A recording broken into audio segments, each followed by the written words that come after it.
À ce moment-là, on le lance comme un side project, vraiment en mode on va faire une muse, ça va nous rapporter un peu de cash les prochains mois, le temps que le business principal il décolle. Et en fait, quand on lance le projet, on a une traction de malade. En 3 mois, on est rentable. En 9 mois, on est à 1 million d'ARR. On fait 2 ans de bullshit entrepreneurial français dans lequel on fait toutes les erreurs que tu fais quand tu es étudiant entrepreneur et que tu suis les conseils des incubateurs. Donc, ça fait 2 ans qu'on essaie de vendre un produit que personne ne veut acheter. Et là, on a un truc qui n'est pas à vendre et il y a des gens qui veulent l'acheter. Et après, se passe un truc où tu te rends compte que tu es allé trop loin, que tes prix sont trop élevés et que tes clients historiques qui se barrent. Et là, ça a été la dégringolade. Et pendant l'année qui a suivi, on a fait que perdre du MRR tous les mois pour revenir plus ou moins au point de départ. Comme tout entrepreneur qui n'a pas de clients, tu te dis pas que c'est ton produit qui pose problème, tu te dis que tu n'as pas fait assez d'acquisition. Un des hacks historiquement qui a super bien marché pour nous en SEO et qui a littéralement doublé notre trafic juste sur ce hack, c'est la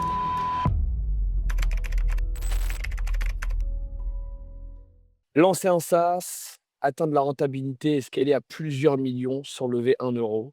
Pas de VC, pas de bullshit, juste un produit qui marche, un marché qui répond et une équipe qui exécute. Et nous, on connaît bien ce marché, donc c'est cool aujourd'hui de pouvoir te recevoir, tu vois, non? Tu as du coup créé Wallaxy, l'outil d'automation que, en vrai, je pense que tout le monde connaît ici, sur LinkedIn, utilisé par plus de 150 000 personnes dans le monde. En gros, tu as construit et tu as réussi à tester, ton, product market fit en 48 heures. Tu as construit une croissance ultra rentable et tu as prouvé qu'on peut faire du très sale sans lever de fonds. Et nous, ce genre d'histoire, ça nous plaît avec Kylian parce qu'on essaye de traquer un peu les mecs qui ont fait de l'oseille, sans fundraise et sans courir après les levées de fonds, incessantes. Donc dans cet épisode, on va revenir sur toute ton histoire, sur, ce projet de dingue. Toi, des fois, tu dit que ce projet vaut pas grand-chose, enfin qu'en tout cas, toi, ton SaaS, a priori, n'a pas de valo, mais nous, on est convaincus un peu de l'inverse, on va creuser ça ensemble. Donc toi, non, merci beaucoup, bienvenue dans Merci internet. Comment est-ce que tu vas? bah, trop bien cette intro. C'est bien préparé, solide. Trop Sans stylé. nom. Est-ce que tu peux commencer par nous pitcher en une phrase, qu'est-ce que c'est Wallaxy? C'est quoi le deal? Ouais, bah, même aujourd'hui, je vais te pitcher, Wappy puisqu'en fait, la boîte qu'on a créée, elle s'appelle Wappy. La plupart des gens connaissent surtout, la marque Wallaxy qui est un de nos produits, qui est notre produit principal. Et là, en ce moment, on est en train de se diversifier, donc je suis en train de pivoter vers un peu une strate de groupe. Mais, si tu veux, Wappy, au départ, c'est une application pour les campings qui a rien à voir avec la prospection LinkedIn. On fait 2 ans, de bullshit entrepreneurial français dans lequel, on fait toutes les erreurs que tu fais quand tu es étudiant entrepreneur et que tu suis les conseils des incubateurs. Parmi ces erreurs, on décide de faire de la prospection LinkedIn et process, assez, horrible, on décide de l'automatiser en interne et on se fait un petit tool interne pour faire notre automatisation de prospection, donc on est en 2019 et là, on parle à des boîtes autour de nous qui nous disent: «Mais les gars, c'est trop bien, ce que vous faites là, il y a pas moyen de l'utiliser et de l'acheter». Donc ça fait 2 ans qu'on essaie de vendre un produit que personne ne veut acheter et là, on a un truc qui est pas à vendre et il y a des gens qui veulent l'acheter. Donc on se dit: «Peut-être qu'il y a un truc intéressant à faire». On lance le projet qui à l'époque s'appelle Prospectin, qui est devenu Wallaxy depuis et donc comme tu disais, outil numéro un sur la prospection LinkedIn automatisée. Donc nous, vraiment, ce qu'on fait aujourd'hui, c'est automatiser les envois d'invitations et de messages à des personnes sur LinkedIn, puisque LinkedIn, bah, c'est 800 millions de personnes dans le monde. C'est quasiment tous les décideurs, de boîtes du monde qui sont sur le réseau et qui sont accessibles à un ou 2 messages, en fait, de toi. Et donc c'est le canal de prospection qui aujourd'hui, donne des résultats qui sont les plus élevés, en tout cas par nombre de personnes contactées. OK, trop stylé. Stylé. Voilà, aujourd'hui 100 Comme ça, product led ouais. et 100 autofinancé avec la stratégie de lancer d'autres produits maintenant et avec cette même, approche, product led autofinancé, sur différentes verticales qui sont connexes à ce qu'on fait. Trop stylé. Quand quand on voit le truc, c'est pas le sujet le plus sexy comme ça, à l'œil. Donc c'est drôle parce que tu parles du fait que en gros ça a été needed driven, donc tu as vu qu'il y avait, un besoin là-dessus et que les gens voulaient acheter un truc qui était pas achetable. Comment ça s'est comment ça s'est quelle est l'histoire autour de ça, tu vois? Comment ça s'est créé en fait? Comment tu as un mec qui t'a fait une demande? Comment est-ce que tu as vu que ce truc-là qui était déjà, sur l'étagère presque, avait de la demande et que c'était le truc qu'en fait tu pouvais vendre et que le marché, demandait? Ouais, bah, en fait, historiquement, donc on vendait une app pour des campings, des hôtels, un peu toute l'industrie du tourisme et comme tout entrepreneur qui a pas de clients, tu te dis pas que c'est ton produit qui pose problème, tu te dis que tu as pas fait assez d'acquisition et donc on commence à contacter à la main des chaînes de camping, des chaînes d'hôtels sur LinkedIn et le process est assez long. À l'époque, on était 4 associés avec 3 devs et du coup, on était une équipe plutôt tech, donc on se dit: «Bah, ça, c'est un truc, on va l'automatiser» Et en fait, il se trouve qu'au même moment, je reçois, une séquence de messages sur LinkedIn, d'un mec qui me prospecte et je me dis: «Putain, mais il faut qu'on puisse automatiser cette logique de séquence». Et à l'époque, il y a quelques outils qui existent sur le marché, mais personne n'a intégré ce type de flow-là qui est déjà courant à ce moment-là sur le cold email, qui est l'idée d'envoyer une séquence de messages, consécutifs jusqu'à ce que ton prospect te réponde. Et à l'époque, personne ne le fait et donc le projet, c'est vraiment ça. On crée un proto en interne juste pour nous, en fait. Vraiment, il y a aucune, vocation de le vendre à ce moment-là, qui te permet de créer tes séquences et d'envoyer tes suites d'invitations de messages. Et c'est, dans un atelier incubation, tu vois? Où on est avec d'autres, startups incubées. On leur dit: «Ouais, là, on a des super taux de réponse sur nos campagnes LinkedIn, on a fait un petit tool qui nous permet d'automatiser». Et en fait, il y a pas mal de boîtes dans cet incubateur qui sont un peu plus avancées que nous, qui ont déjà des clients, qui sont en train de scaler leur canne d'acquisition, qui nous disent: «Mais putain, ce que vous faites, ça a l'air trop bien, les taux de réponse que vous avez, ils sont ouf, il y a pas moyen, que vous nous filiez l'outil, qu'on puisse le tester». Et donc c'est là que ça nous trigger un peu et si tu veux, on est à un moment de la boîte, ça fait 2 ans qu'on travaille sur un projet où littéralement on a fait 0 vente. On marche un peu sur, la subvention et enfin essentiellement sur de la subvention et du prêt taux 0, entrepreneur qu'on a réussi à avoir sur notre tête et si tu veux, il nous reste 6 mois de cash pour, réussir à faire un truc et donc on se dit qu'on a bien besoin à ce moment-là, on le lance comme un side project, vraiment en mode, on va faire une muse, tu vois? C'est un peu un marché, gris. LinkedIn, ils aiment pas trop ce genre d'outils, donc ça va vraiment être une muse, ça va nous rapporter un peu de cash les prochains mois, le temps que le business principal, il décolle. Et en fait, quand on lance le projet, on a une traction de malade. En 3 mois, on est rentable, en 9 mois, on est à 1 000 000 d'ARR et donc bah, l'autre projet, il a jamais, revu le jour si tu veux et le code, il est vacant quelque part sur un Git, on n'a jamais retouché à ce produit. Ça allait hyper vite, hein? Ça allait hyper vite. Trop solide. OK. Ça allait hyper vite, mais tu vois, c'est le bon Hem, exemple du overnight success au sens où en fait, c'est allé hyper vite sur cette boîte et c'est super facile à pitcher de te dire, 3 mois pour être rentable, 9 mois pour, faire le million d'ARR. Et la vérité, c'est que ça fait 2 ans qu'on galère sur un autre produit et dans lequel on a testé plein de trucs, on a fait plein d'erreurs, on a appris énormément et donc en fait, la véritable histoire de la boîte, c'est qu'on a mis 3 ans pour arriver là. Mais on a mis 2 ans où on n'a rien fait et 1 an où ça a tout explosé. C'est toujours comme ça, hein, bon, souvent comme ça, ouais. Comment surtout dans les justement, SaaS. il s'est passé comment ce switch-là? Genre, est-ce qu'il y a un jour, il y a une réu, tu vois, où tu dis: «Bon allez, vas-y, on se focus là-dessus»? Est-ce que c'est fait naturellement? Comment s'est passée cette transition entre le produit de base et OK, bon les gars, ça fonctionne pas, ce truc-là fonctionne, on focus Ouais, là-dessus, quoi? complètement. En fait, on lance une bêta de prospecting en juin, un truc comme ça et mi-juillet, ça fait 6 semaines qu'on a lancé. On a quelques, centaines d'utilisateurs qui sont arrivés sur la plateforme et on est mi-juillet et on devrait être au moment où, sur notre application camping, on est au top, tu vois, top d'activité de l'année et il y a littéralement zéro connexion enregistrée sur l'outil et donc en fait, on se pose avec les 3 associés. À cette époque-là, une des erreurs qu'on avait faites, c'est qu'on avait recruté, 6 ou 7 stagiaires, donc tu vois, voilà et en fait, ils venaient tous de finir leur stage et donc on se retrouve, pendant un moment, pendant 3 mois, on était 10 dans les bureaux, il y avait de l'effervescence à bosser sur les 2 projets en même temps, tout ça et là, on se retrouve, on est 4. On a un projet sur lequel, on ne fait pas encore de chiffres, mais on sent qu'il y a de la traction. Il y a des utilisateurs qui arrivent en organique, on a des bons feedbacks et de l'autre côté, on a un produit où littéralement, de toute façon, il y a personne sur la plateforme et on sait que vu que c'est un produit saisonnier, on va jamais réussir à relancer le business dans l'hiver. Donc en fait, il faut qu'on attende 1 an pour relancer ce business-là. Donc c'est une non-question parce qu'on sait qu'on n'a pas 1 an de cash pour survivre sur cette période-là. Et donc on se cale avec mes 3 associés et on se dit: «OK, bah, en fait, il y a pas, trop à réfléchir, la décision elle est prise en 10 minutes». On dit: «OK, on pousse la dernière version, notre app, camping, en prod, même pas testé, on s'en fout, de toute façon personne n'est sur le truc et on shift tous à 100 sur le projet et le but c'est de survivre maintenant». Et à cette époque-là, on fait même un petit Google Sheet où on projette nos dépenses mensuelles et le cash qui nous reste et on a un doc qui s'appelle, et on l'a retrouvé il y a pas longtemps, parce que c'est super drôle, un sheet un peu, brouillon qui s'appelle «We will make it» et qui est, comment la projection financière de combien de temps on peut survivre, comme ça et combien de cash on doit faire pour réussir à pas crash la boîte, tu vois? Et c'est cool puisque we made it, tu vois? Donc c'est pour la petite histoire, c'est sympa. Solide, congrats. Trop stylé. Alors moi, en plus, je savais pas que vous étiez dans un écosystème, start-up, incubateur et cetera.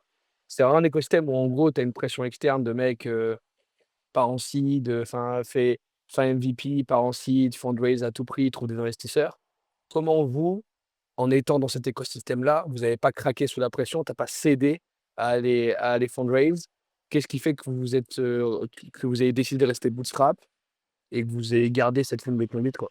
En fait, on a cédé à cette pression-là, puisque pendant les 2 premières années, c'est ce qu'on a fait. On a fait tout ce que les incubateurs, ils nous disaient. Donc, on a passé 3 semaines à rédiger des business plans, à faire des prévisions financières à 5 ans, en mode Madame Irma pour, monter des dossiers de subvention BPI. On a fait tous les concours de start-up, de la terre. On a rencontré des grands comptes qui te disent: «Ouais, t'inquiète, on est chaud pour faire un pilote. Bah, dans 18 mois, ce sera un pilote non rémunéré, on fait ça sur 2 mois, ouais, on se recontacte l'année prochaine». On a fait tous ces trucs-là pendant 2 ans et en fait, au moment où on lance Prospecting, on fait tout l'inverse. C'est un moment où, The Family, c'est en train d'exploser.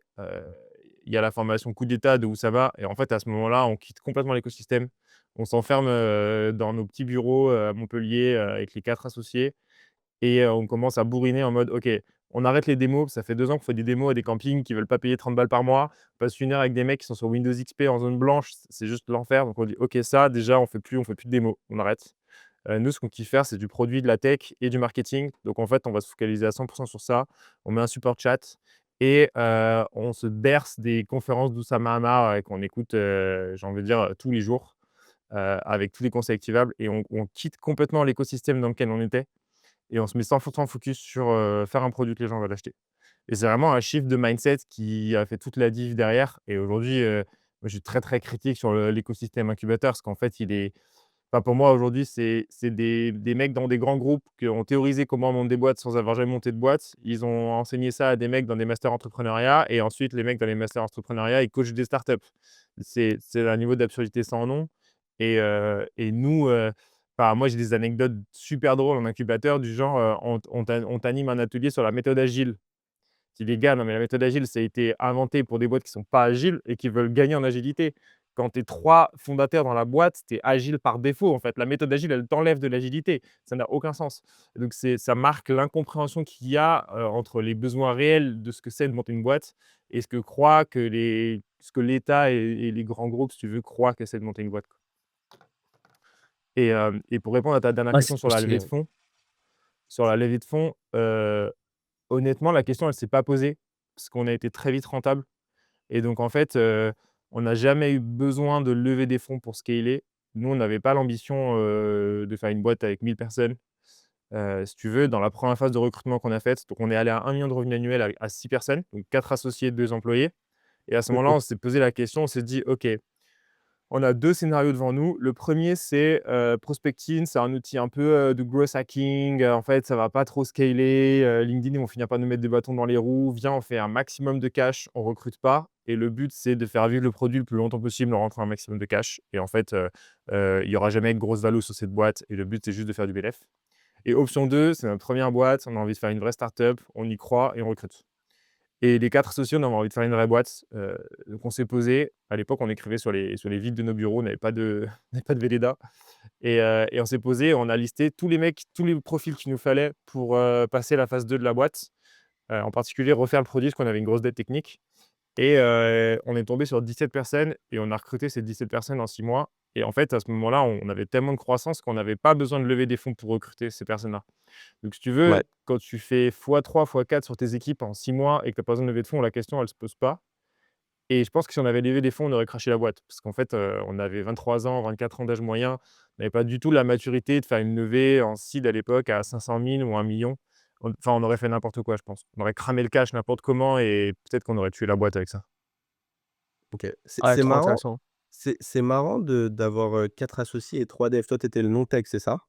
Non, moi, j'étais un des tech. J'ai fait des études Tu un tech à d'ingénieur la base? informatique et gestion. Ouais. Incroyable. OK, d'accord, OK. Et du coup, ces 4 associés, ils sont toujours là ou? Il y en a un qui est parti, au bout de 2 ans, OK, d'aventure. Il était plus aligné avec, ce qu'on était en train de faire avec la boîte et les 2 autres sont toujours là et ça marche, du tonnerre. OK, et il reste du coup, c'est 3 techs qui restent ou c'est un non Non, tech il et reste, 2 un techs? business. Moi, je suis plus du tout tech, on va pas se mentir, je suis beaucoup plus business maintenant et notre CTO qui lui est le meilleur dev que je connaisse. Ça, c'est incroyable.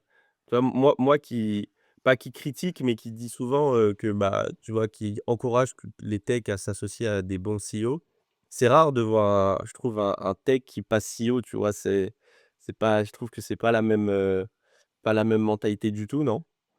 Ouais, après, ça dépend vachement ce que tu mets derrière le profil tech. Moi, j'ai fait des études informatique et gestion, donc si tu veux, sur le papier, j'étais plutôt du côté tech. En vrai, j'ai jamais été un bon développeur, j'ai jamais eu d'appétence particulière à passer 12 heures par jour à coder, et en fait, très, très OK, vite dans le projet, j'ai pas codé une seule ligne de prospecting ni de Wallaxy. Donc très, très vite, j'étais beaucoup plus dans l'approche product, mais par contre, ça donnait, un vrai avantage, c'est que quand tu parles à tes clients, tu sais ce qui est techniquement faisable et du coup, bien sûr. dans cette approche product, tu as un filtre qui te permet de transformer le besoin ou la problématique de ton client en une feature qui est développable avec des ordres de grandeur, de temps et de complexité qui sont cohérents et ça, c'est un vrai avantage, en fait. Parce que ça te permet d'avoir des raccourcis, dans toute la prise de décision produit, priorisation, roadmap et cetera. 100. Tu vois, moi, sur mon stage, je suis non tech et je me suis associé à un CTO et moi, je n'y pigeais rien au début. Oui. Mais ça fait bientôt 8 mois, 9 mois que je me forme sur ce sujet-là, tu vois?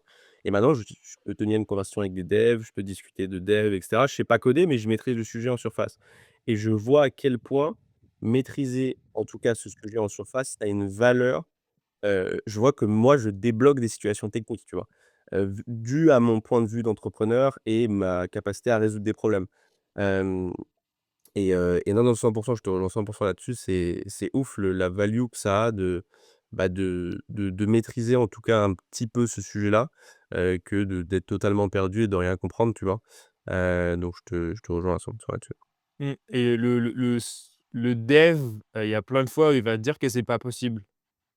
Et quand tu comprends, tu dis: «Si, c'est possible. Je sais que c'est compliqué, mais je sais que c'est possible» et en fait, il y a plein de fois où Bah, le dev, il a pas envie d'aller dans ce projet-là et tout. Tu sais que ça a vraiment beaucoup de valeur product ou client et tu dis: «Bah, si, en fait, je sais que c'est possible et on y va, quoi» et si tu as ouais, 0 connaissance et que le dev, il te dit: «Non, non, c'est pas possible», bah, c'est pas possible, quoi et du coup, tu te fermes ouais. à des opportunités de features ou de développement produit qui auraient du En sens. vrai en en en vrai, maintenant, aujourd'hui, quasi tout est possible. Si tu te chauffes, Bah oui. aujourd'hui, vraiment, tu as énormément Ouais, de c'est choses une qui question de priorisation, le seul truc, c'est que quand tu as des bugs qui remontent, des tickets dans tous les sens, c'est quand c'est une question de priorité. ouais, C'est une priorité, mais aujourd'hui, quasiment tout est 100. faisable. OK, c'est dans les 17 profils parce que putain 17 personnes, ça fait du monde quand même. C'est quoi les profils principaux? C'est quoi les objectifs, tu vois? Ah, elle ressemble à quoi cette réunion-là de: «Vas-y, on passe à l'étape 2. C'est quoi les grosses têtes qu'il nous faut, comment est-ce qu'on les recrute?» Explique-nous cette phase de transition, comment ça s'est passé, là? Ouais. Là, à ce moment-là, la prise de décision principale, c'est qu'on a atteint quasiment 40 000 utilisateurs sur notre produit qui a été développé par, 2 devs juniors qui sortent d'école et qui a jamais été pensé pour accueillir cette masse d'utilisateurs. Et donc en fait, on a une grosse ce qu'on appelle une dette technique. C'est qu'on a une base de code qui est pas du tout évolutive et dans laquelle on a beaucoup de bugs, on a beaucoup de problèmes de serveurs, d'architecture. On n'arrive pas à scaler la masse d'utilisateurs. Ce Mmh, qu'il faut savoir, c'est que nous, sur l'outil, même quand tu utilises pas l'outil, il y a des choses qui se passent en arrière-plan et donc en fait, quand on a beaucoup de gens qui lancent des campagnes, en fait, c'est pas tant le nombre de personnes qui sont sur la plateforme à l'instant T que le nombre de trucs qui run en arrière-plan et on n'arrive pas à ajouter des features parce que dès qu'on ajoute des features, on casse des trucs ailleurs. Donc notre principale problématique, c'est de refaire une version 2 du produit de zéro qui soit techniquement scalable pour passer à l'étape d'après en termes de masse critique, en fait, d'utilisateurs et donc pour ça, on recrute une majorité d'équipes tech avec, des devs, des product managers, designers. Je dirais que c'est 60 des recrutements, c'est ça. Ensuite, on scale notre équipe support. Bah, en fait, quand tu as 40 000 utilisateurs, tu commences à avoir besoin du monde de support. À ce moment-là, on est 6. On a une personne et full-time et il y avait nous, pas on fait du l'IA, ça? part-time. Comment? À l'époque, il y avait pas l'IA aussi? À l'époque, il y avait pas l'IA, donc tu fais tout ton support à la mano. Donc nous, on a toujours été 100 support chat, mais en fait, il y a un moment où, c'est devenu un full-time job d'1 personne et demie. Donc en gros, une personne plus un founder qui est là et qui passe, la moitié de ses journées à faire du support. Donc on a besoin de scaler cette équipe-là, donc on recrute des personnes de support et ensuite, bah, on scale le marketing et toutes les fonctions, support de ta boîte, admin, RH, growth, pour commencer à aller chercher, bah, la step d'après, quoi. OK. OK, ultra clair, ultra clair. J'avais, une autre question qui est, importante, enfin, un point qui est essentiel, c'est de savoir, moi, tu vois, ce qui m'intéresse là-dedans, c'est de comprendre, en gros, une fois que tu es là, tu fais rentrer du monde, donc techniquement, vous commencez à, du coup, réduire cette fameuse dette technique que vous avez accumulée.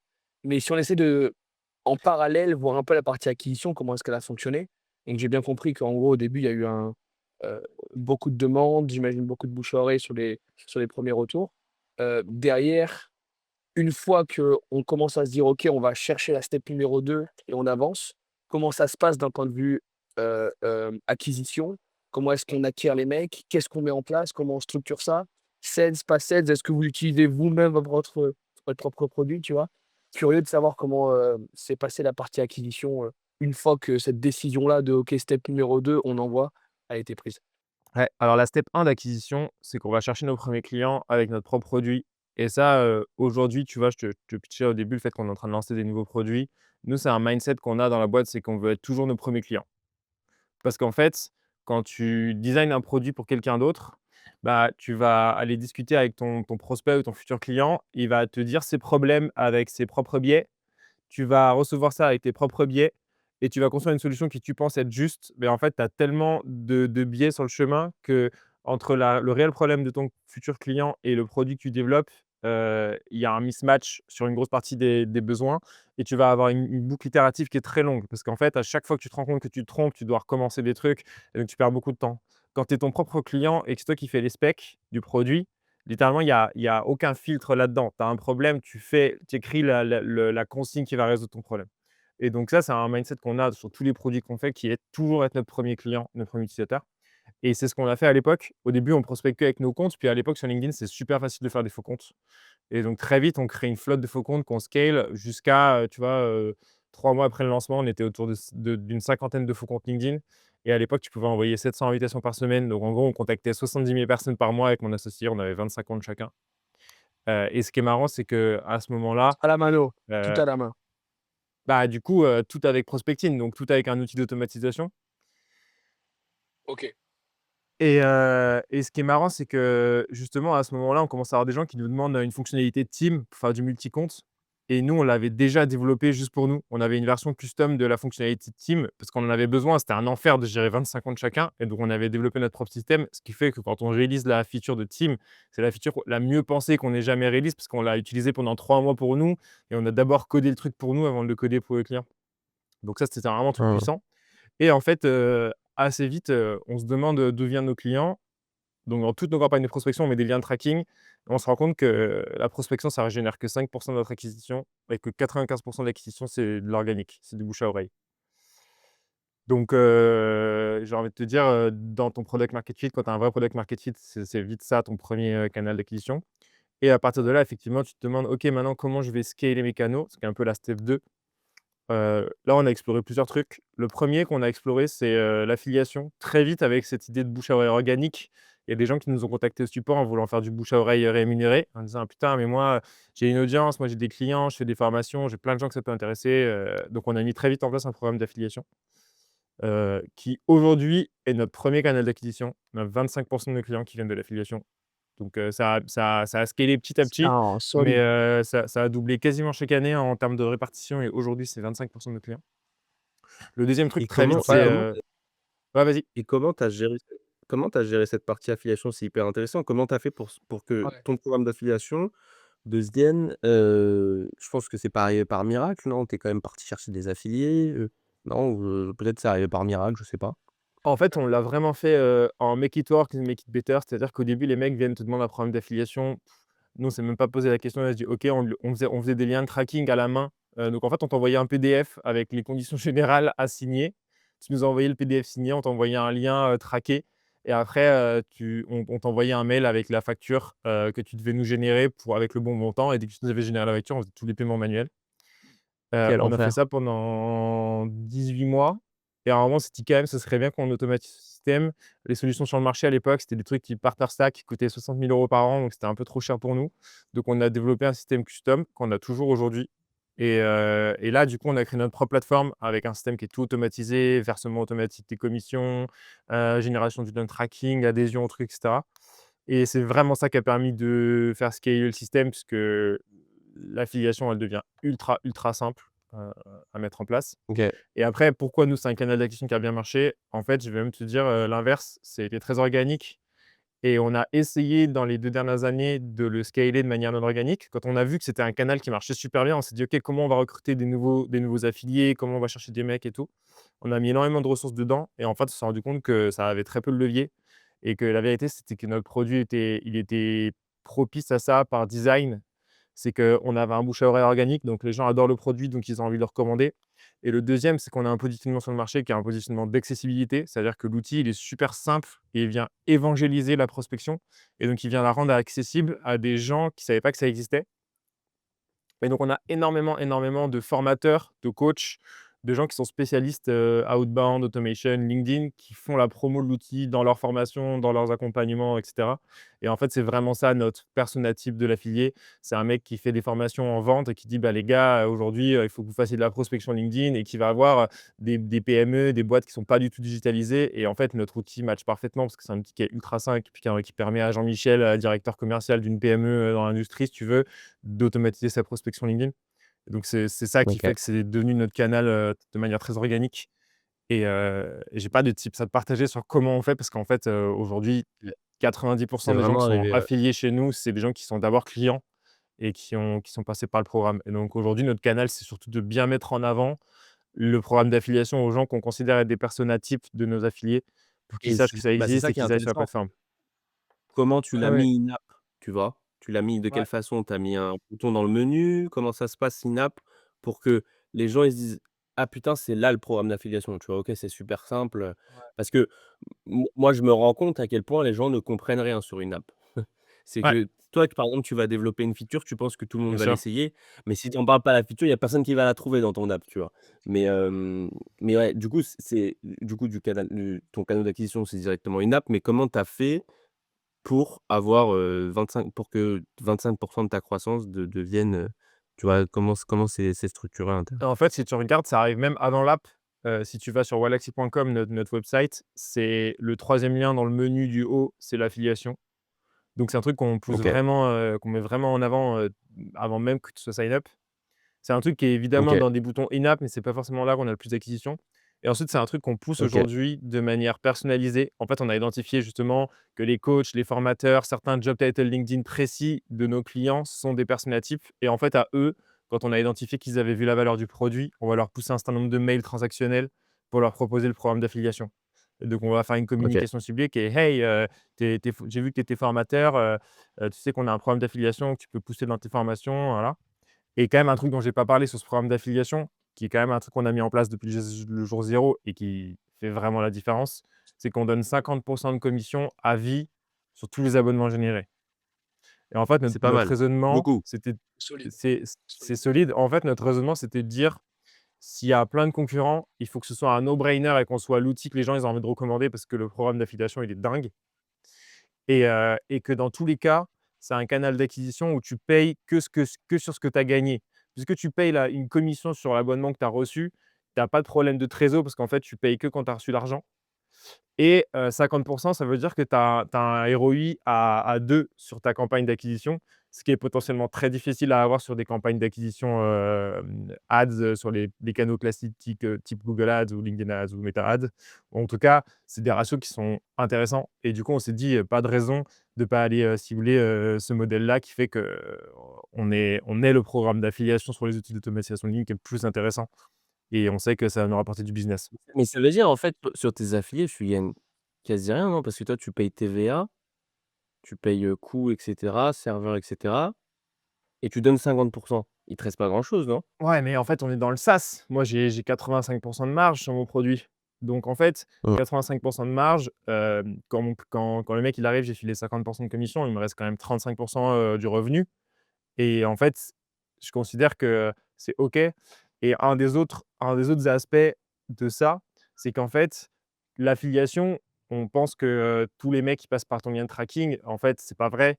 Il y a une énorme perte pour les affiliés et tu as un énorme effet de branding à avoir beaucoup de gens qui parlent de toi. Et du coup, nous, ça a été un truc très fort, c'est qu'en fait, tu vois, très tôt, on avait des mecs comme Ruben Tayeb qui, à l'époque, était quand même en belle place sur LinkedIn. C'était un des premiers à créer du contenu LinkedIn, qui était ambassadeur chez nous. Et du coup, tu as des mecs qui sont reconnus experts LinkedIn, qui font la promo de ton outil. Et ça, en termes de branding, c'est énorme. Et quand tu te retrouves à avoir tous les Bah, moi moi moi formateurs, moi moi moi aussi.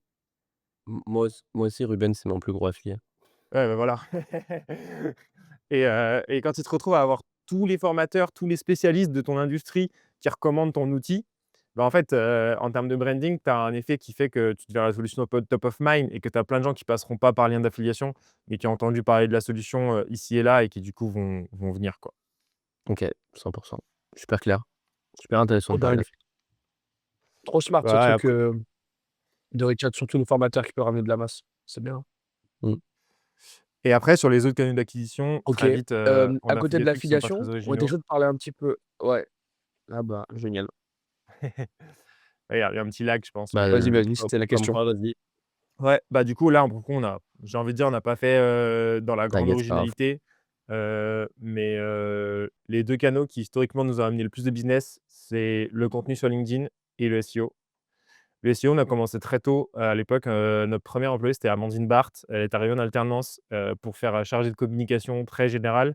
Elle avait une grosse appétence à aller faire du SEO. Elle nous a dit: «Ouais, les gars, moi, je crois beaucoup à ce canal et tout» et donc très, très tôt, dans les premières semaines de prospection, on a commencé à faire du SEO et donc vu que c'est un canal qui prend quand même pas mal de temps, on a eu très vite, des effets cumulés qui ont bien marché avec notre branding et tu vois, fin 2023, on générait 300 000 visiteurs par mois. Aujourd'hui, ça s'est un peu effondré, on a eu pas mal de problématiques, mais ça reste, un de nos principaux canaux d'acquisition. On a autour de 15-20 de notre revenu qui vient, du SEO. Un des hacks historiquement qui a super bien marché pour nous en SEO, ça a été, et qui a littéralement doublé notre trafic, juste sur ce hack, qui marche moins bien aujourd'hui, c'est la traduction auto. En fait, à cette époque-là, on commence à avoir une bonne traction en SEO et je me dis, bah, il y a pas de raison que on puisse pas, dupliquer ce contenu dans d'autres langues et en particulier à ce moment-là, on se rend compte une de nos forces, c'est la notion d'accessibilité. C'est qu'en fait, la plupart de nos clients, ils parlent pas anglais et la plupart des outils du marché, ils sont seulement focus sur l'anglais. Ils se disent: «Tout le monde parle anglais, leurs clients parlent anglais» et donc nous, on se dit: «Viens, on va cibler des pays qui parlent pas très bien anglais et où du coup, il y a pas de contenu à valeur ajoutée sur notre sujet» et que même si on fait de la trad auto, la qualité sera un peu moins bonne sur la forme, sur le fond, on sait que le contenu, il marche, il a de la valeur et il y a pas de raison du coup qu'on livre pas la valeur dans ces pays-là et en fait, on commence la trad auto et on fait ça dans une dizaine de langues, y compris des langues un peu, tu vois, polonais, japonais, des trucs pas trop parlés et en fait, ça nous amène une traction et si tu regardes aujourd'hui la répartition de nos clients dans les pays, en fait, ils sont quasiment tous, c'est quasiment tous, des pays où on a fait de la trad auto en SEO et derrière, ça nous a amené de l'attraction et après on a eu tous nos canaux, de bouche à oreille qui ont scalé dessus, quoi. C'est quoi les pays, surprenants que tu as eu Heu, ou Bah, vraiment, je pense la Pologne, c'est le plus surprenant pour nous. ah, Tu as pays, Pologne, ça représente combien de pourcents de ton marché là actuellement? c'est pas énorme, je dirais que c'est 3 de nos clients, un Quand truc comme même, ça, hein? 3 de notre revenu. Pour un pays où, tu vois, c'est pas du tout un pays quand tu fais du SaaS, tu te dis: «Je vais aller en Pologne», quoi Jamais. Non, c'est C'est sûr. et vrai. le 2e gros canal d'acquisition qui a marché pour nous, ça a été le contenu LinkedIn. On a commencé pendant le covid, j'ai commencé pendant le covid à publier sur LinkedIn. À l'époque, LinkedIn, c'était une CV tech. 99 des posts sur LinkedIn, ça commençait par cher réseau. Il y avait littéralement personne qui produisait de la valeur. Il y avait juste, Germinal qui commençait enfin Grégoire Gambato qui commençait à partir viral avec ses posts et à faire une belle marque sur LinkedIn et je me suis dit qu'il y avait moyen de faire pareil. Du coup, je commençais à publier des posts vraiment orientés, à l'époque très, product, vraiment, product, très bottom of funnel, des tips sur la prospection et cetera et c'était super facile, tu faisais 10 000 vues par post. Tu faisais un post qui commençait pas par cher réseau, tu faisais 10 000 vues par post. Donc c'était vraiment l'époque du LinkedIn facile et j'ai scalé ça jusqu'à 2 posts par jour pendant 1 an et je me suis demandé à l'époque, comment on fait, pour aller plus loin? Comment je fais pour scaler encore plus? Je me rends compte que ça génère de la brand, ça génère de la visibilité, je peux pas traquer, mais il se passe un truc et du coup, j'ai proposé, aux équipes en interne de les aider à construire leur marque perso. J'ai poussé un message sur Slack comme ça en mode: «Ouais, est-ce que ça vous intéresse? J'anime un petit workshop sur comment créer du contenu sur LinkedIn, je vous partage tout ce que j'ai appris dans la dernière année». Et je m'attendais à avoir, pas 2-3 personnes de la boîte qui étaient chauds et en fait sur les je sais pas, on devait être une vingtaine, il y a 19 qui ont participé à l'atelier. Ça a amené une traction de ouf et ça nous a permis de lancer la strat qu'on appelle la stratégie Avengers, qui est d'avoir, plein de gens de l'équipe qui publient sur LinkedIn. Ça, après sur le temps, ça a été plutôt, variable. On a mis pas mal de temps à arriver à un truc stable.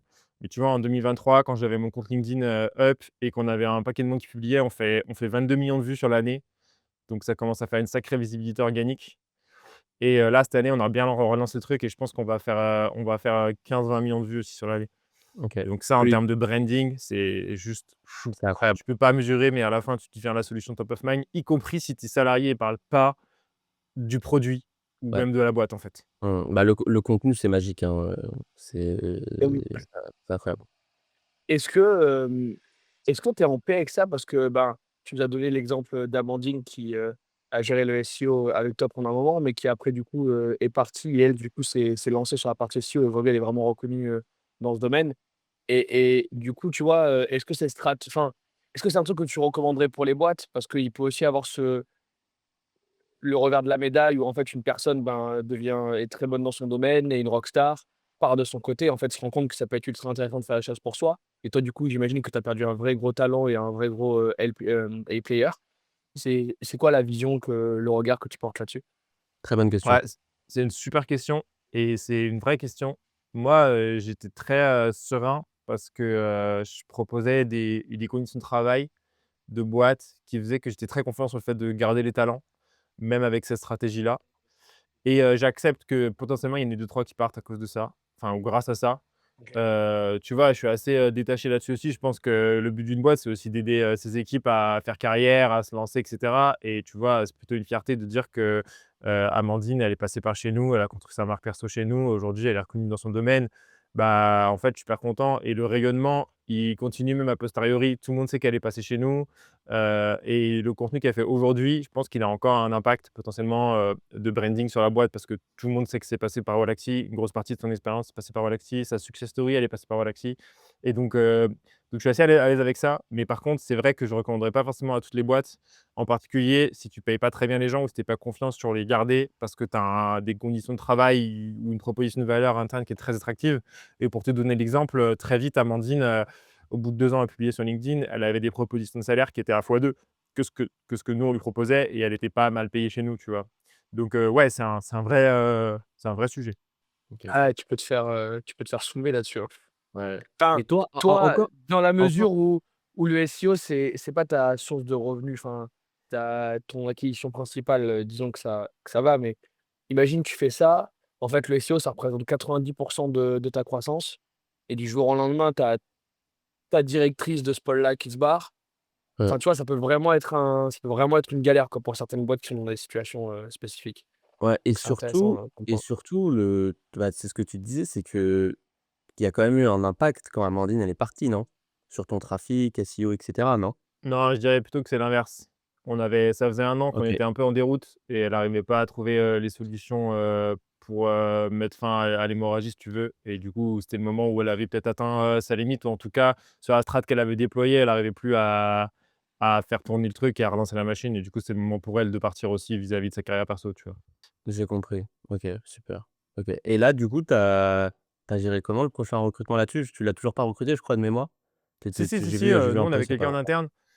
Ouais, elle avait déjà un bras droit, enfin une bras droit, dans son équipe, qui était là depuis le début de la boîte et qui a qui a complètement backup le truc et qui a, elle, déployé une strat avec une approche un peu différente, qui a été vraiment orientée conversion et qui, là, paye plutôt bien, puisqu'elle a lancé ça, fin 2024 OK, et on voyait déjà, en fait, on avait une strat historiquement sur le SEO qui était très informationnelle. Tu crées du contenu, éducatif, pour répondre aux questions des gens et avec ChatGPT, le trafic sur ces sujets-là, il s'est effondré. Et il se trouve qu'on a pris un pivot assez radical en septembre où on a arrêté de faire ce genre de contenu. On s'est focalisé sur les conversions plus que sur le trafic et en fait, aujourd'hui, on a 3 OK, fois moins de trafic qu'il y a 2 ans, mais on génère, 1 fois et demie plus de clients avec le SEO en valeur absolue OK, OK et tu es parti un peu sur les LLM ou pas du tout? et on a une petite trace sur les LLM. Alors évidemment, quand tu crées beaucoup de contenu SEO, ça joue positivement et là, on teste depuis, quelques mois un truc qui marche assez bien. C'est une agence Reddit où en fait, ils lancent des threads et ils répondent à des questions et en fait, on s'est rendu compte que OpenAI et enfin ChatGPT dans ses analyses, il récupérait beaucoup, ce qui sortait sur les forums, que Bien Reddit sûr. remontait beaucoup sur Bing, en sachant que ChatGPT fait sa recherche sur Bing et que, Bing fait beaucoup remonter les threads Reddit sur des questions en particulier et du coup, le fait d'avoir une grosse fréquence de mention de ton produit et de ce que tu fais dans des threads Reddit de manière assez, intelligente, ça a fait significativement augmenter ta proportion d'apparition dans les résultats des LLM. Donc c'est un Ouais, peu le début, mais ça fait partie des pistes qui sont super intéressantes. OK. Mais surtout, ChatGPT, OpenAI, je crois que c'est l'un des plus gros investisseurs de Reddit, si je dis pas de conneries? C'est D'ailleurs. possible, ça, je sais pas. Ouais, c'est un des plus gros investisseurs de Reddit de mémoire. Mais mais ouais, ouais, c'est sûr que, bah, même, Reddit, bah, tu vois, par exemple, moi, Reddit, j'utilise beaucoup. À chaque fois que j'ai un problème que je pense que personne n'a, il y en a toujours un qui a eu ce problème-là sur Reddit et qui a posé la question et toutes les solutions de ma vie sur des problèmes, hem, à, pas, communs, on va dire. Tu sais, le style de problème que tu as dans ta vie, Ouais, pas commun, que tu te dis: «Ah, toujours, je tape dans le truc et il y a toujours un mec qui a eu ce problème sur Reddit». C'est un truc de fou. Donc vraiment Reddit, moi, c'est mon use case donc ouais, ouais, 100 c'est un cas d'acquisition qui est sous-coté. D'ailleurs, on a fait un épisode sur Merci internet, full Reddit, que sur ça avec, Julien Ivaldi, qui est très chaud là-dessus. Mais mais ouais, 100. excellent. Trop stylé. Bon, on en est rendu là. Et comment est-ce qu'on passe de ça, du coup, à une dizaine de millions d'ARR? C'est quoi la fin du chemin? Comment ça continue de scale? Raconte-nous, du coup, genre, de ce moment de twist, les changements, les nouveaux recrutements, jusque l'endroit où on est rendu aujourd'hui. Quelles ont été les nouvelles méthodes, les nouveaux petits hacks?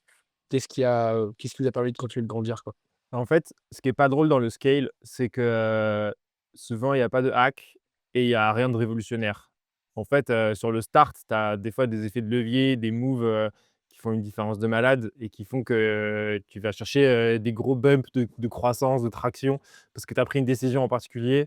Le scale, c'est pas drôle parce qu'en fait, c'est que des itérations sur ce que tu as fait et des micro-décisions qui, cumulées, font que ça continue de marcher. C'est beaucoup, de process internes et du coup, c'est pas très sexy un C'est moins podcast en scale. l'adrénaline. Ouais, C'est bien moins l'adrénaline, ouais.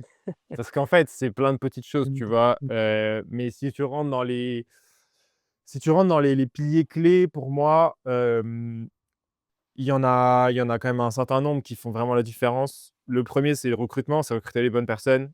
Nous, très tôt, on a mis en place un processus de recrutement qui était, hyper carré et qui nous a permis, C'est quoi ton de process de de de recrutement? vraiment moins se tromper. Le processus de recrutement, il est assez solide. Mais dans les grandes lignes, la première étape, c'est, l'étape de scorecard. Donc c'est vraiment définir une fiche de poste, ne jamais recruter sur, s'il y a pas de poste ouvert. Parce qu'en fait, tu recrutes quelqu'un qui va venir en errance dans ta boîte sans mission précise, donc même si c'est le top performeur du monde, ça va juste te poser que des problèmes. Donc on recrute toujours sur un poste ouvert. Mmh. Scorecard qui est défini, un, les missions, donc quel est le scope global de la personne. 2, les objectifs que tu veux évaluer sur la période d'essai, qui sont des objectifs SMART, qui ont vraiment pour objectif de valider une période d'essai. C'est ces objectifs-là à atteindre pour valider la période d'essai. Et 3, des skills qui sont vraiment ce que tu vas évaluer en entretien. Avec nous, toujours en premier, des skills qui sont en lien avec les valeurs de notre boîte, donc honnêteté et ownership, qui sont 2 trucs qu'on va absolument valider en entretien, qui sont pour nous des skills, essentiels. Ensuite, on a un process de recrutement qui est assez classique, screening CV, screening phone, test technique. Il y a quasiment aucun job où tu peux pas avoir un test technique qui te donne des infos sur la personne. Donc tous nos recrutements maintenant, ils ont un test technique. Plus ou moins poussé, mais en fait, tu as toujours des trucs à évaluer dans un test technique. C'est une super base pour discuter dans l'entretien suivant avec ton candidat. Tu as Entretien des manager. exemples de tests techniques? Tu as des exemples de tests techniques? Je trouve que c'est hyper intéressant Ouais, de bah, chez les par devs, c'est exemple, je sais très pas. chez les devs, tu vois, c'est très démocratisé. Il y a plein de plateformes pour le faire. Donc, là-dessus, on innove pas trop. Mais en fait, sur, tous les postes, on va le faire. Si tu es sur, tu vois, si tu es sur un poste au SEO, bah, en fait, on va te payer pour un article et on te paye en free pour faire un article et on veut que tu fasses un article sur un sujet, donné et on veut voir à quoi ressemble ton article. Est-ce qu'il est optimisé? Est-ce qu'il OK. respecte, nos standards SEO? Enfin, tu vois? En fait, la Mmh. valeur que tu as dans ce genre de test technique, elle te permet de valider la technicité du profil. Mais tu vois, sur Ouais. un job d'office manager, pas évident de faire un test technique. Eh bien, qu'est-ce qu'on veut Ouais. évaluer sur un profil d'office manager? Bah, il nous faut quelqu'un, par exemple, qui soit super organisé. C'est un truc qu'on va avoir du mal à évaluer dans l'entretien. Quelqu'un qui est capable, d'organiser une to do, de manière autonome, de prioriser ses tâches en fonction des urgences et cetera. Bah, en fait, tu lui donnes un petit use case où, la personne, elle a un certain nombre, de tâches, de messages Slack qu'elle a reçus, de demandes, de machin, de bidule. Elle doit faire sa to do list à la semaine, prioriser ses tâches, définir le niveau d'importance. En fait, tu vois un peu, son niveau d'orga, comment elle visualise les tâches et cetera. Ça t'évalue pas tout, mais en fait, ça te permet d'évaluer des petits trucs que tu peux pas évaluer dans un process, d'entretien classique. Et après, OK, dernière super. étape du processus de recrutement, avant-dernière étape, c'est toujours un entretien avec, les fondateurs, donc avec un de mes associés et moi. sur lequel nous, on évalue le fit culture. Aujourd'hui, une personne sur 2 dans notre process de recrutement, elle est pas recrutée pour le fit culture. C'est-à-dire qu'elle a les compétences, mais on ne se projette pas à l'avoir dans la boîte. Et ça, c'est un élément vraiment clé pour moi du scale, c'est ta culture. Comment tu fais pour, maintenir ce pool de valeurs? En fait, ta culture, c'est ce qui donne la résilience à ta boîte dans le chaos.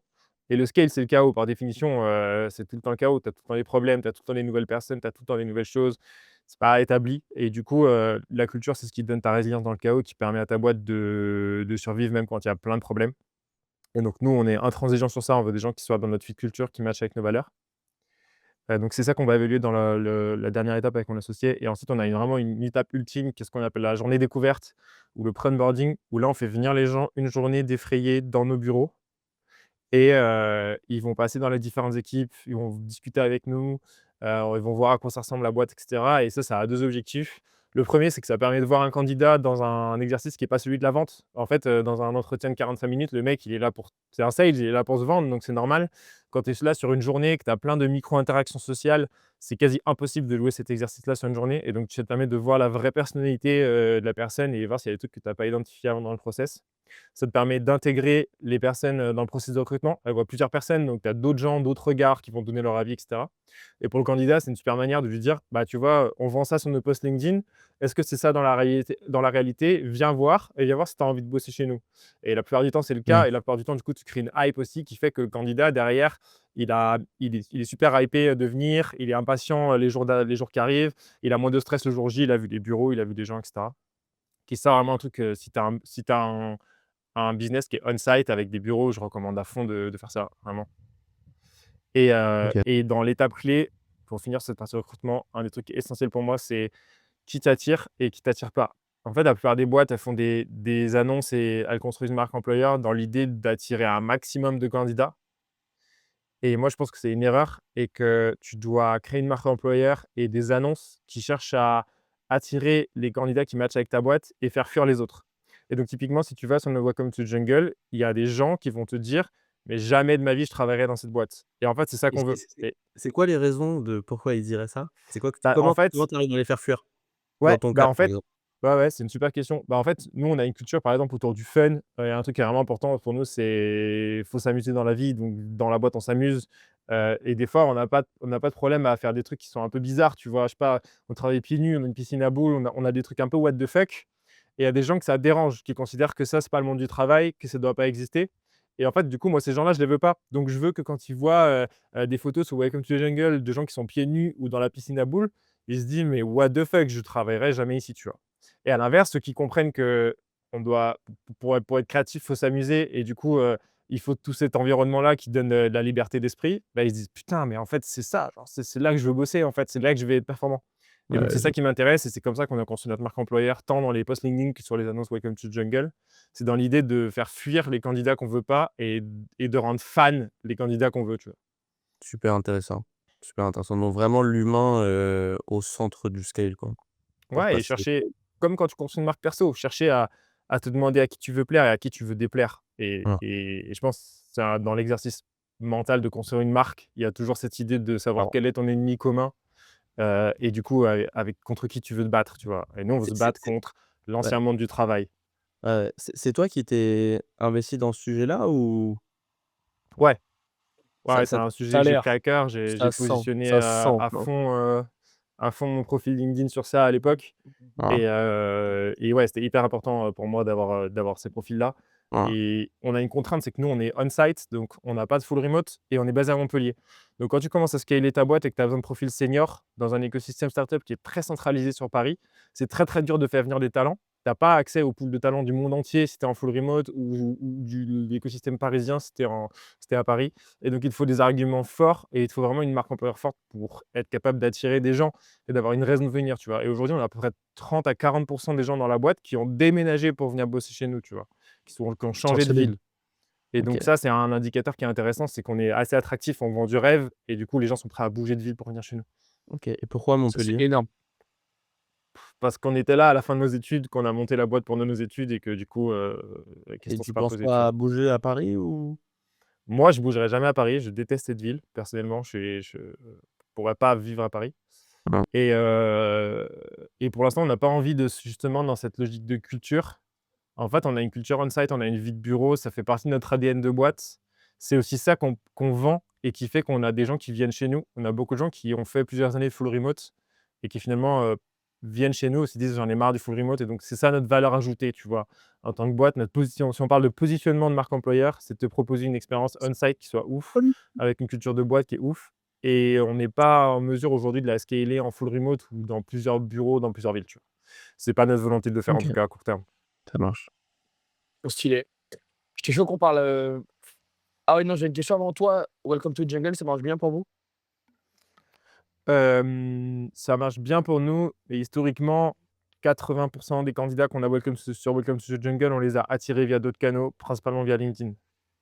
Donc c'est une super vitrine, on a un peu d'organique dessus, hein, comme canal, mais on a fait un énorme taf pour amener du monde, de manière non organique. Ouais, c'est un bon OK. backing aussi. Ouais. Ouais, bah, je voulais qu'on parle un peu pricing. Comment il a Faut évolué? Comment il y a des décisions qui ont été prises à ce sujet? Comment ouais, dé ça, ouais, comment ça a impacté, parlons ouais. un peu pricing. Tu l'as vachement testé d'ailleurs. Ouais, Tu carrément. avais En fait un vrai, dans les gros piliers de scale, c'était un, de ceux que j'ai en tête, c'est le pricing. Quand on lance Prospecting, on est jeune entrepreneur français, donc on se dit: «Il faut être pas cher. Si tu veux faire une boîte, il faut être pas cher». En vrai, je garde comme tout le monde. cet ADN-là dans l'idée que si tu veux faire un go to market qui est fort, quand tu lances un produit sur un marché où il y a de la concurrence, et que tu sais que ton produit au démarrage, il sera pas meilleur que les autres, bah, si tu es moins cher, c'est toujours un argument d'entrée pour aller sur le marché et si tu prends des outils comme, N8N, Make, au final, tu vois que quand ils sont venus contre Zapier, bah, le premier positionnement qu'ils ont pris, c'est d'être moins cher et ça te permet de prendre le marché et de dire: «Bah, en fait, on est 10 fois moins cher». Donc, nous, on s'est positionné 20-30 en dessous du marché à ce moment-là quand on a lancé le business. Heu, En mode, on avance, on verra plus tard.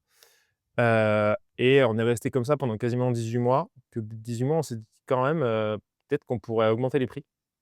Et donc un matin, on est arrivé, on a dit: «Bah, viens, on augmente les prix de 20 pour les nouveaux clients». On a fait ça et le lendemain, on avait fait 20 de revenus en plus et on s'est dit: «Ah ouais, ça commence à être intéressant». Le SaaS, c'est quand même un business où, en tout cas dans la phase de scale, où il y a une énorme inertie entre tes actions et tes résultats. Souvent, tu fais, 1000 trucs aujourd'hui et en fait, les résultats, ils arrivent dans 6, 12, 18 mois. Des fois, tu sais même pas d'où ils viennent les résultats parce qu'en fait, tu as fait tellement de trucs entre temps que c'est super dur d'analyser ta donnée et c'est vraiment, tu fais beaucoup de choix à l'intuition et quand là, d'un seul coup, tu as un levier où tu arrives le matin, tu dis: «Viens, on augmente les prix de 20 et le soir, tu as fait 20 de revenus en plus». C'est assez ouf en termes de dopamine et donc assez vite, on y a pris goût. On a mis en place un process qui nous permettait d'augmenter nos prix à la journée. C'est-à-dire que nos prix sont affichés que sur l'app et sur, le website et ils sont affichés en dynamique directement reliés à Stripe. Ce qui fait que, heu, si on modifie les prix dans Stripe, poum, c'est modifié sur le website et sur l'app et tu vois, par exemple, historiquement, on avait nos prix qui étaient dans les articles de blog. C'était super chiant à changer et donc on a enlevé tous les prix dans les articles de blog et quand on parle des prix, on envoie vers la page tarif et comme ça, on est sûr que quand on modifie nos prix sur Stripe, ça modifie sur tous nos canaux. Ça nous permet de pouvoir vraiment update nos prix à la journée comme ça et C'est hyper on l'a fait un paquet de fois, heu, avec toujours un mindset de se dire: «On augmente sur, nos nouveaux clients». Comme ça valorise les anciens clients et voilà et on a théorisé le fait que, il y avait des périodes qui étaient optimales pour augmenter les prix et c'était, juste avant la rentrée de janvier et juste avant la rentrée de septembre. Pourquoi? Parce qu'en fait, il y a 2 phénomènes. Il y a un, tu as tous ceux qui sont partis avant la période creuse, qu'on churn et qui ne les utilisent plus et qui du coup, ils ont l'usage de l'outil, juste ils sont partis avant Noël et du coup, ils ont churn pour un mois et en fait, quand ils reviennent en janvier, ils vont reprendre l'outil. Donc ils vont reprendre l'outil et s'il a augmenté de 20 ils vont le reprendre quand même. Et le deuxième, c'est toutes les boîtes qui ont des process de décision où justement elles disent: «En janvier, on lance la prospection LinkedIn» et donc pareil, ils ont déjà pris leur décision d'achat et donc quand ils arrivent et que c'est 15-20 plus cher, ils ont déjà pris leur décision donc ils viennent et ils prennent le produit. Donc ça, c'est ce qu'on a fait. On a fait ça pendant 2 ans et demi. On a dû augmenter nos prix 6 ou 7 fois, avec toujours, quasi une corrélation directe entre l'augmentation du revenu et l'augmentation des prix. Et à un moment, on s'est dit, «Bon, c'est marrant d'augmenter aux nouveaux clients, mais viens, on augmente aussi aux anciens clients pour voir et viens, on n'augmente pas de 20 on augmente de 40 et donc on a augmenté nos prix de fin 2023, septembre 2023, de 40 sur toute notre base client. Heu et en fait, on avait des clients qui étaient là depuis plusieurs années et eux, ça leur faisait x3 ou x4 sur leur prix. parce qu'en fait, ils avaient pas subi toutes les augmentations des nouveaux prix, précédentes. Et au début, super drôle parce qu'en fait, dès que les abonnements, ils se renouvellent, ton MRR, il explose. Donc tu vois, on fait plus de 2,5 millions d'ARR, en à peu près 2 mois. Donc complètement, délirant. Et après, se passe un truc où, tu te rends compte que tu es allé trop loin, que tes prix sont trop élevés et que tes clients historiques, ils se barrent. Et là, ça a été la dégringolade et pendant l'année qui a suivi, les 12 mois qui ont suivi, on a fait que perdre du MRR tous les mois pour revenir, plus ou moins au point de départ. Intéressant. Et là, du coup, on est revenu en arrière, fin 2024. On a remis en place un plan d'appel qui s'appelle le plan pro, qui est 2 fois et demi moins cher que le plan principal, pour être capable de se rendre accessible à nouveau. Et là, il y a quelques semaines, il y a 2 mois, on a rebaissé nos prix, heu, de 15-20 pour se rendre accessible. On a divisé nos prix par 4, aussi, fin d'année dernière dans les pays en voie de développement, Amérique du Sud et Inde, pour générer du volume. Et depuis qu'on a fait ça, on regagne significativement des clients. Ça ne se compense pas encore sur le revenu parce qu'en fait, les clients qui partent, ils rapportent 2 fois ce que les clients qui arrivent. Donc souvent, il faut 2 nouveaux clients pour un client qui part. Mais là, on refait de la croissance de revenus et on refait de la croissance surtout de clients. OK. Et et voilà. OK. OK, Tu donc là ah ouais, vas-y, vas-y. expliqué aussi une stratégie de pricing. Je me rappelle dans ton post qui Mmh. j'ai de très rarement la mémoire, mais en gros, tu avais choisi un prix pour ce truc pour que les gens aillent sur cet abonnement-là c'était un truc comme ça, je j'ai ça Ouais. de mé Ouais, dans la logique de pricing, alors c'est plus quand je lance un nouveau produit. Aujourd'hui, on a 4 plans, mais sinon j'aime bien l'idée que tu lances avec 3 plans. En fait, on s'est rendu compte de 2 choses sur le pricing.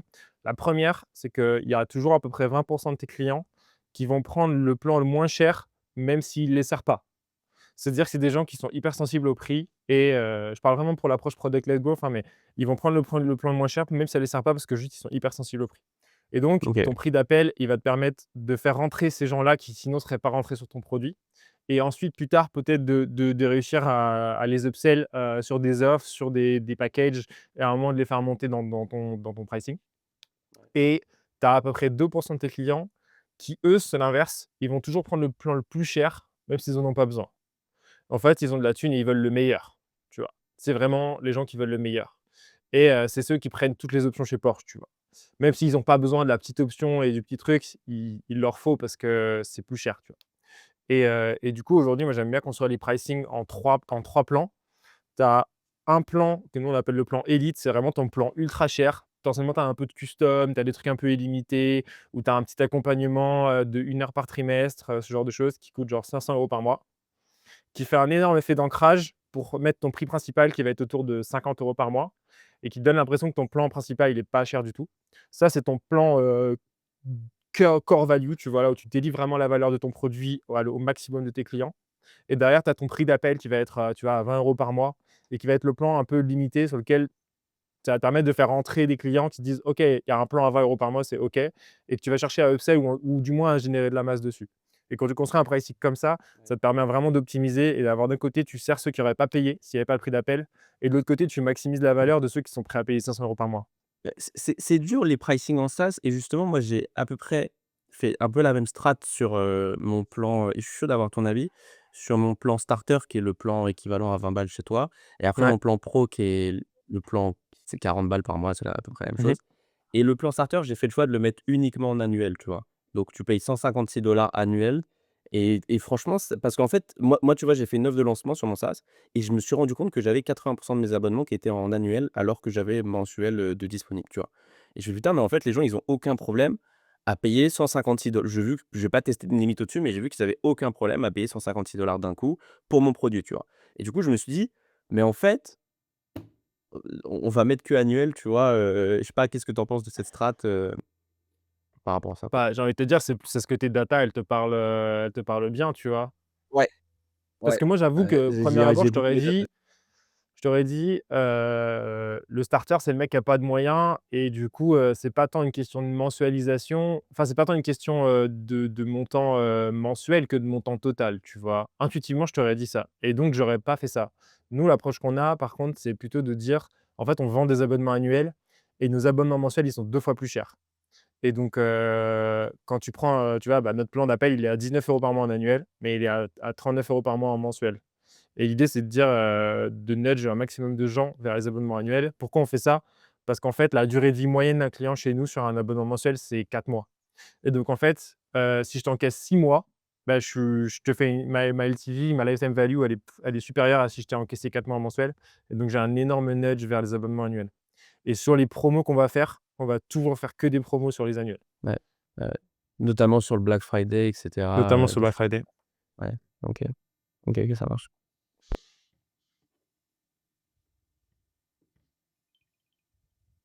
Tu le micro coupé, frérot. Ouais. I'm back, I'm back.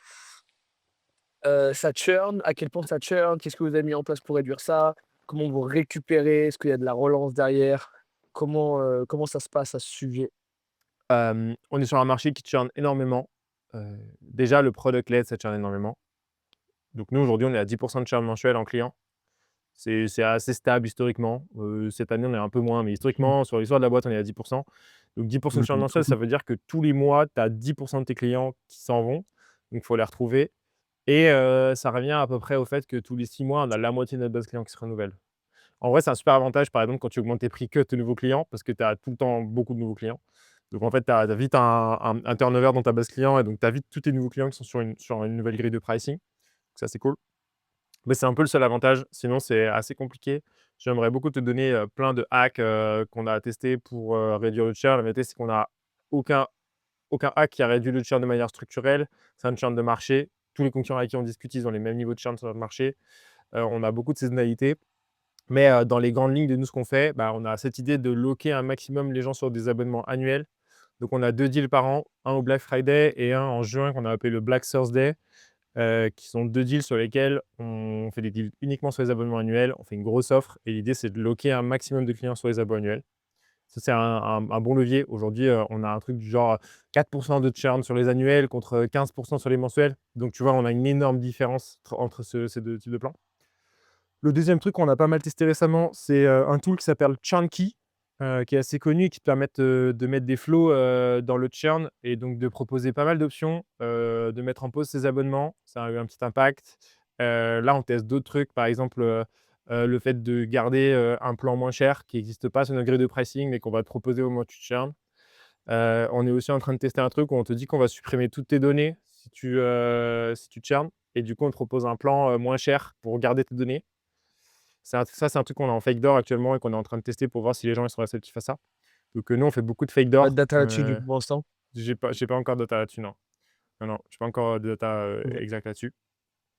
Et nous, après, ce qu'on regarde beaucoup, c'est le nombre de personnes qui reviennent. En fait, on a beaucoup de churn, mais on a à peu près 20 à 25 de notre new MRR qui vient de clients qui étaient des anciens clients. Donc en fait, on a beaucoup de saisonnalité, on a beaucoup de churn, mais on a aussi beaucoup de gens qui reviennent, qui étaient satisfaits du produit, juste ils ont plus besoin et en fait, c'est très compliqué de garder des gens qui ont plus besoin. Et donc l'idée, c'est plutôt de rester en contact avec eux et d'être, là au moment où ils ont besoin de reprendre un plan. OK, ultra intéressant. Good. Si on fait un peu les projections là, vous êtes dans quelle dynamique? Donc, c'était ultra intéressant, on a commencé l'épisode avec ça, mais vous êtes tu es dans une dynamique plus de groupe et de développement de groupe avec d'autres produits et cetera. Est-ce que tu peux nous partager un peu les projections? Vous voulez toujours rester bootstrap? Est-ce qu'il y a l'idée de lever? Il y a des nouveaux marchés que vous ouvrez? Comment ça fonctionne? Comment ça se passe là et quelles sont les projections que tu fais sur les prochains mois, les prochaines années? Ouais. La big picture déjà, c'est que du coup, on est monté à 10 millions d'ARR, même 11 millions fin 2023. 2024, du coup, on a perdu quasi 2 millions d'ARR avec, notre stratégie de pricing, et le fait qu'on a eu une grosse fuite de nos clients. Donc déjà, l'objectif, c'est de revenir à ces 10 millions. Là, on est à 8,5 millions et on a une courbe où d'ici fin 2026, on sera revenu à nos 10 millions minimum, voire, avant. Donc ça, c'est cool. Peut-être même fin 2025, difficile à projeter. Ces ordres de grandeur-là. Ça, c'est pour la partie, Wallaxy. Ce qui est cool, c'est qu'on gagne énormément de clients. D'ici fin d'année, on aura fait 50 de gains sur notre base client. Donc on a une grosse traction client, donc on sait qu'à un moment, ça va se convertir en revenus et on va retrouver une traction qui est assez forte. Nous, notre business principal, il dépend de LinkedIn. On n'a pas trop parlé, mais en fait, ça joue beaucoup sur notre valo. On a déjà pas mal discuté avec des fonds, avec potentiellement des boîtes qui pouvaient nous racheter et en fait, le fait qu'on soit un tool que LinkedIn, interdit, bah, ça met un énorme malus sur ta valorisation et du coup, on sait que si on veut tirer un maximum de valeur de notre boîte, il faut qu'on se diversifie et il faut qu'on crée d'autres solutions pour avoir un groupe qui soit consolidé et que le produit principal réduise le risque, global. Donc c'est ça la strate qu'on a aujourd'hui de diversification. On a 4 axes sur notre diversification. On a une première, c'est, d'acheter des boîtes. On a essayé d'acheter 2 boîtes dans les 2 dernières années, ça s'est pas fait, pour plein de raisons différentes, mais ça reste un truc potentiellement d'aller faire des acquisitions, stratégiques. Le deuxième e strat, c'est de co-lancer des projets, de co-gérer des projets. Historiquement, on avait une boîte qui s'appelait Podawa, qu'on avait lancé en 2020, qu'on avait mis en jachère depuis 2 ans, on a refilé la moitié à des potes entrepreneurs et ils ont multiplié par 3 le revenu en un an. Donc c'est assez cool. Donc là, on est co-gérant, d'un projet, moins dans les ops, mais plus dans la partie strat. La troisième verticale, c'est d'investir dans des boîtes. On a investi dans, 2 boîtes, une boîte qui fait de l'IA, vidéo et une boîte qui fait de la téléphonie, prospection. Donc, l'idée, c'est de faire levier aussi avec notre marque, d'être capable de leur pousser, une expertise, mais aussi une visibilité sur nos canaux et du coup, en plus de l'investissement, de faire levier.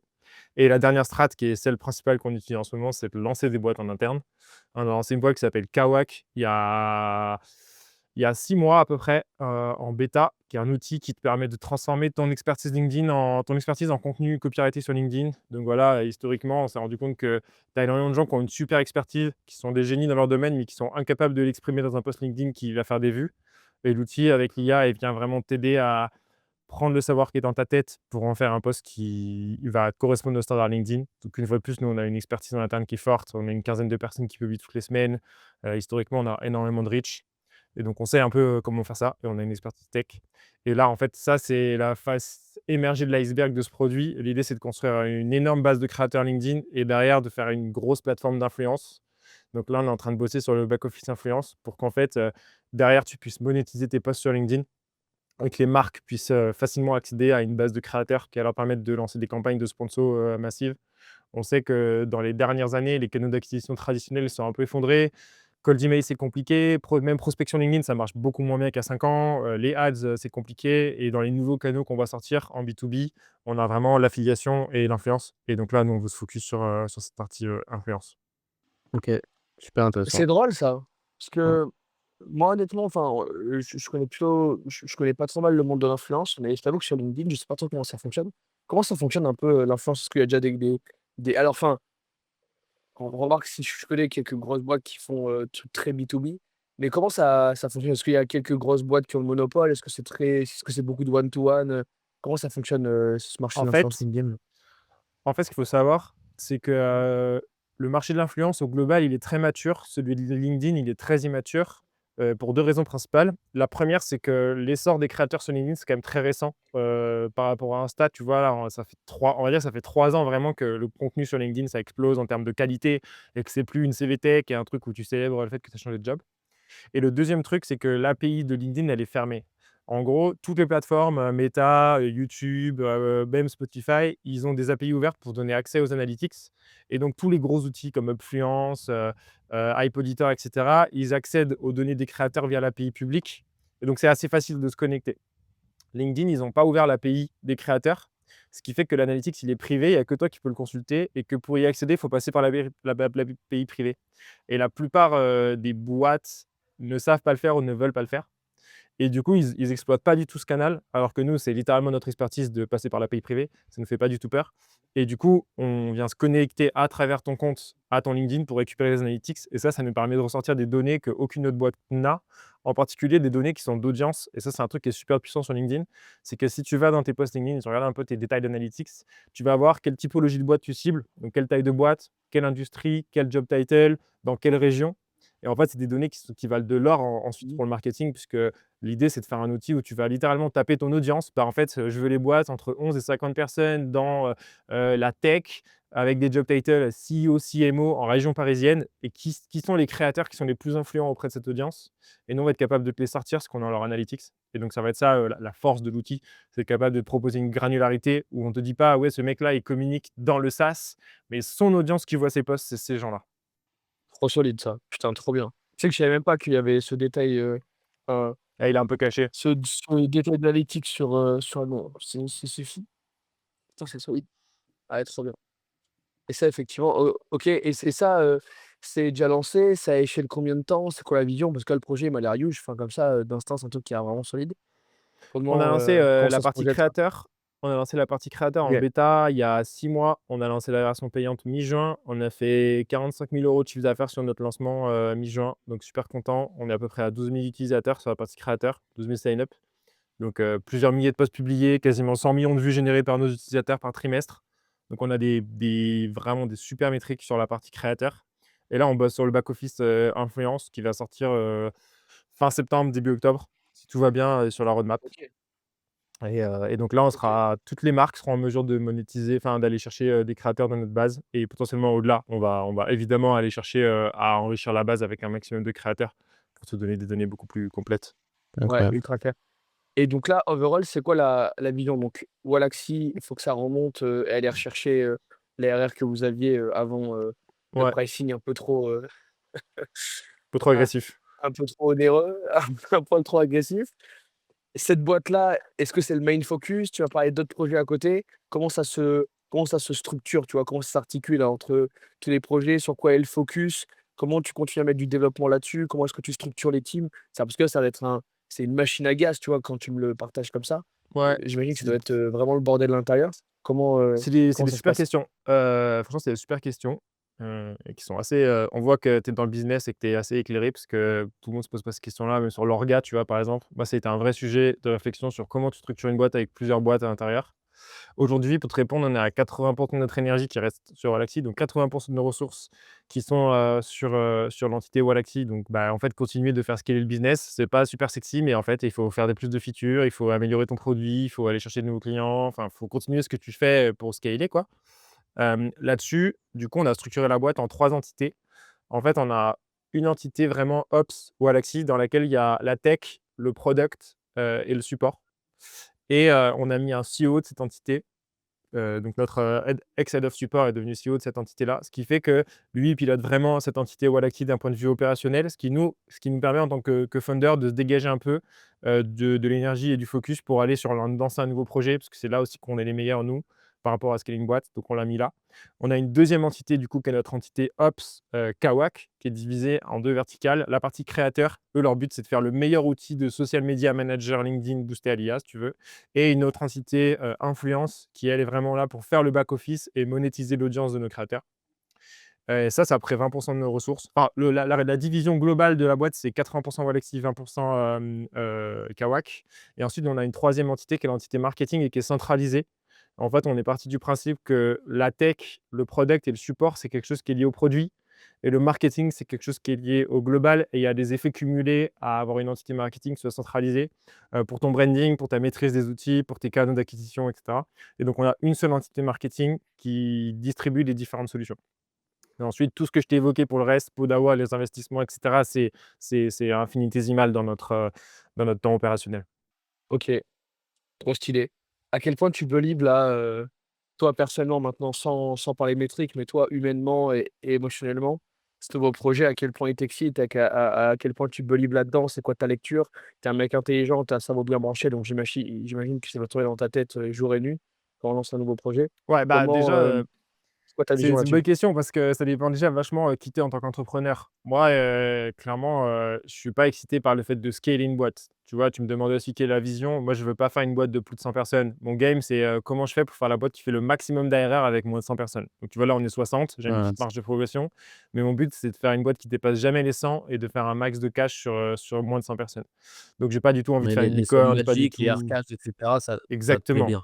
Bah, ouais, exactement. J'adore ce modèle et moi, ce qui m'anime, c'est de lancer des boîtes. Donc comme tu dis, mon focus, il est plutôt à l'inverse. Il est plutôt 80 sur le nouveau projet et 20 sur, l'entité existante. C'est moi qui pilote l'équipe marketing, donc je mets pas mal d'énergie dans l'entité marketing. Mais sinon, clairement, en termes de focus et d'énergie, je pilote de très près le projet qui se lance et mon CEO sur la partie Wallaxy, il est quasi autonome sur cette entité-là, donc je suis très éloigné du produit Wallaxy, tu vois? Je suis pas du tout Ouais. dans toutes les interactions de produits Wallaxy et clairement, moi, ce qui m'excite, c'est ça et effectivement, pour la première fois de notre histoire, on lance un projet, la partie influence, où je pense que c'est une boîte qui peut générer plus de cash et valoir plus que Wallaxy dans 5 ans. Et Mmh. donc, il y a beaucoup d'excitation de se dire que justement, c'est la boîte qui va nous permettre de s'extraire de la dépendance à LinkedIn et de faire une boîte qui va avoir une valo bien plus sexy et qu'on va pouvoir revendre, à terme. Mmh. Ouais, 100. Ouais, génial, trop bien. Donc ouais, juste, enfin, en gros, pour expliquer, parce que peut-être pas tout le monde a compris, mais le challenge avec ce genre d'outil, c'est que comme tu es un peu zone grise, Ouais, à tout moment, en vrai, tu calcules pas, mais LinkedIn peut t'interdire tout simplement et du coup, bah, tu es baisé, tout bonnement baisé. ouais. C'est l'idée stratégique de développer d'autres produits sur la même boîte, d'autres licences et pour avoir une valeur globale qui est plus intéressante et pouvoir Mmh. revendre tout le groupe, quoi. OK, C'est ça. trop stylé, Mais en vrai, stylé. quand tu y réfléchis bien, dans quasiment tous les business, si quelqu'un veut te bloquer, il te bloque, hein. Après tu as différents, degrés Oui. de blocage, tu vois? Mais je sais pas, par exemple, je te prends un exemple comme Linktree, qui est une boîte que je connais très bien, qui a levé à ce dernier valo 1,4 milliard, qui a levé un peu plus de 100 millions. Bah, tu vois, Linktree en 2020, ils se sont fait bloquer par Insta. Si Insta, ils disent, bah, Linktree, il y a plus de lien, frérot, il y a plus de Linktree, tu vois? Ouais. Donc heu, donc indirectement, dans tout business SaaS, internet, tu vois, tu es toujours un petit peu dépendant. Après, tu as Ouais. plus ou moins de dépendance en fonction des business, quoi. Puis tu vois, même un mec comme Zuckerberg, il est obsédé par quel est le réseau social qui va remplacer Facebook. C'est pour ça qu'il a essayé d'acheter Snapchat, c'est pour ça qu'il a acheté Insta et WhatsApp WhatsApp à des valos délirantes. C'est son obsession de savoir qui va qui va le déloger à un moment et donc tu as toujours, un risque qui est effectivement plus ou moins marqué. Nous, il est assez marqué et historiquement, on a eu des problématiques. Tu vois, 2021, LinkedIn, ils mettent une limite à 100 invitations par semaine au lieu de 700. Bah, nous, notre produit, sa valeur, elle est divisée par 7, quoi. Donc du jour au Ouais, ouais, lendemain, la valeur de ton produit est divisée par 7, bah, il ouais. faut faut s'accrocher à ces moments-là, quoi. Et donc forcément, un investisseur ou un mec qui vient pour racheter ta boîte, bah, il met un malus sur ta valo parce qu'il dit: «Les gars, si dans 2 ans, votre boîte, elle s'effondre parce que LinkedIn, ils vont couper les ponts sur un truc», Ouais. bah, normal, quoi. Ouais, ouais, non, c'est sûr. Non, 100. 100. C'est quoi les objectifs que toi tu as? Parce que tu vas vendre une c'est quoi? C'est revendre une boîte très chère, c'est très cher, c'est quoi les chiffres que tu as en tête? Et fais-moi rêver un peu, tu dans quelle dynamique toi? Tu veux lancer Ouais. des boîtes? Est-ce que tu veux lancer le plus de projets possible? Quand est-ce que tu t'arrêtes? Tu t'arrêtes, oui ou non? Retraite, pas retraite? C'est quoi ton c'est quoi ton game?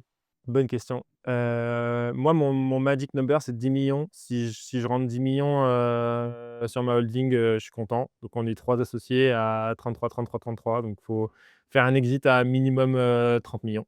C'est ça l'objectif. Si c'est plus, c'est cool, mais ça va être ça mon magic number. Et après, un des trucs moi que j'adore, c'est vraiment, la créa de contenu. Je l'ai fait sur LinkedIn beaucoup, je le fais un peu sur Insta, TikTok. Je suis en train de lancer une partie, YouTube aussi. Je suis fan de YouTube. Je pense que, je trouve qu'on vit dans un monde où n'importe qui peut avoir sa chaîne télé, c'est YouTube. Et à une époque où il y a 10 ans, c'était la chaîne télé et tu avais, TF1, France 2, France 3. Là, maintenant, n'importe qui peut avoir sa chaîne télé et du coup, créer du contenu et passer un message. Et donc la vie à laquelle j'aspire en perso, c'est plus, exit dans 3, 5, 7 ans, aller vivre à la montagne, faire du parapente, monter une famille et faire du contenu. Et Très pourquoi pas, stylé. tu vois, investir, coacher des boîtes, je suis vraiment animé par le lancement de projets. Donc pourquoi pas être dans les genèses des projets, ce genre de choses. Tu vois, travailler dans un startup studio, un truc où il y a vraiment, cette partie, création du produit et go to market que je trouve trop, trop excitante. Beaucoup moins la phase après, de scale, des humains, du process qui est moins Ouais. la phase que je préfère. Mmh. C'est bien, c'est rare. C'est rare d'avoir des non, franchement, c'est très stylé. Ah ouais, pour beaucoup, ça fait peur le lancement. Pour beaucoup, puis en plus, je trouve que c'est bien de rester dans cette dynamique où tu lances beaucoup. Parce que tu vois, pour des mecs, quand tu as construit ta boîte, ça fait longtemps que tu es dans ta boîte principale, que ça fonctionne bien, que tu continues de scale et tout, tu peux avoir cette crainte de dire: «Putain, faut rebuild tout from scratch, repartir». sais, ça c'est un peu ce truc-là de j'ai pas envie de en fait, pour moi, il y a vraiment 2 types de personnes. Il y a des gens qui sont très contents. Moi, par exemple, j'aime bien la sensation d'être débutant dans un truc parce que je me dis: «Putain, c'est bien, je rapprends un truc, je vais apprendre de nouvelles choses, je découvre un nouveau domaine». Et il y a des gens qui ont travaillé toute leur vie pour fuir cette sensation de débutant et qui ont pas du tout envie de la ressentir, quoi, tu vois? Et et je crois qu'on partage, un peu ça les mecs, après tu vois, c'est un peu un mindset de pirate, le truc de toujours vouloir, réessayer, recomprendre, gratter, fouiner. On Il y le a une disait pendant logique, la déco, Mmh. mais c'est enfin, Wallaxy, c'est une vraie boîte de pirates à la base, tu vois? C'est une zone complètement. grise, que tu as réussi à scale, donc ça prouve vachement le mindset dans lequel tu es, quoi. Et Ouais c'est notre et ADN puis de tu boîte, tu vois? Il y a plein de moments où on fait des moves de pirates. Tu vois? Moi, j'adore cette idée, de hacker le système, de trouver, le truc, auquel les autres n'ont pas pensé et qui va te donner un unfair advantage à un moment, voilà. Et de relancer, ça te permet aussi de tu capitalises sur un savoir, même si ton projet est différent à chaque fois.